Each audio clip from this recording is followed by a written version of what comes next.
ఇప్పుడు నేను ఎక్కడున్నానో తెలుసా? గృహప్రవేశం ఫంక్షన్కి అయితే వచ్చాను. ఇక్కడ సత్యనారాయణ వ్రతం జరిగింది, అక్కడైతే మొక్కుకున్నాను. నాతో పాటు మా మమ్మీ వాళ్ళు, పిన్ని, బాబాయ్ వాళ్ళందరూ కూడా వచ్చారు. పూజ అయితే చాలా బాగా జరిగింది. చూస్తుంటే ఒక పాజిటివ్ వైబ్ వచ్చింది. ఇల్లు అయితే చాలా పెద్దగా ఉంది. ఇక్కడ కనిపిస్తుంది కదా, అది పూజా మందిర్ అన్నమాట. చాలా బాగా డెకరేట్ చేశారు ఇల్లును కూడా. ఇక్కడ కనిపిస్తున్నారు కదా, సో వాళ్ళదే అన్నమాట ఈ ఇంటి ఫంక్షన్. మా డాడీ వాళ్ళ ఫ్రెండ్. సో ఫ్యామిలీ అందరం కలిసి అయితే వచ్చాం. మేమైతే ఇలా బాల్కనీలోకి వచ్చి ఇల్లు మొత్తం చూస్తున్నాం. వెదర్ అయితే కూల్ గా చాలా ఇల్లు అయితే చాలా పెద్దగా ఉంది. ఎలా ఉందో మీరు కూడా చూడాలనుకుంటే లాంగ్ వీడియో చూడాల్సిందే. మేమైతే నెక్స్ట్ ఫుడ్ సెక్షన్ దగ్గరికి వెళ్ళిపోయాం. ఇక్కడ పానీపూరి, కట్లీస్ ఇవన్నీ పెట్టారు.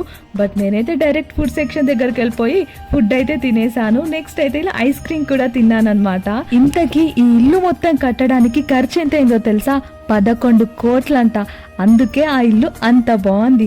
సో మీరు కూడా ఖచ్చితంగా చూడండి, ఛానల్ నేమ్ కింద ఉంది.